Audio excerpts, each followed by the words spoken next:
Kei te rā popoto haere te tau whare wānanga, nā kona no hoki te whakaaro o ngā tauira Māori o te whare wānanga o Tāmaki, kia whakatūria he wānanga reo, ko ngā iho o te reo Māori hei kaiako i a rātou.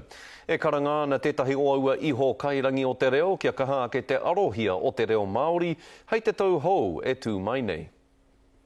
Ko te reo kia tika, ko te reo kia rere, ko te reo kia mārama. Me ata wero tātou i a tātou no e tai ei te reo, e urua i te reo ki roto i o tātou kāinga.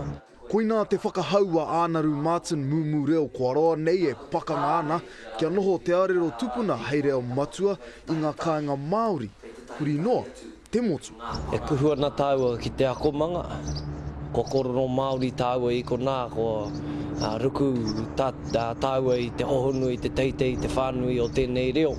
Ka hoki ki o tāua kāinga ko kororo Pākehā.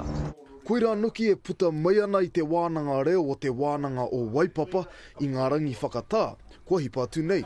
Me te aha i nā te tō kene ki te kounga o te reo Māori. Ireira.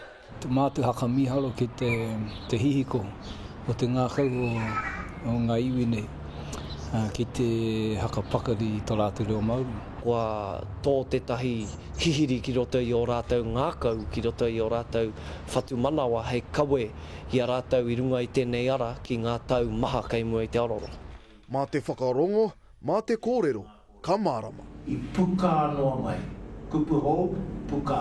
He mahi pito ana tātou ne, te pito kei au, mā ki tēnā mai, pito kei aku mai, nā. A te roa ngā tūtena pēr ka tutu ki ngā hihia. Haere tonu ana te aki kia whai a ururoa tia te reo ki te ninihi o te puna kōrero. He kawenga roa. E hara i te kaupapa ka oti roto i te wāpoto. Aini pēr he kupu tuku iho.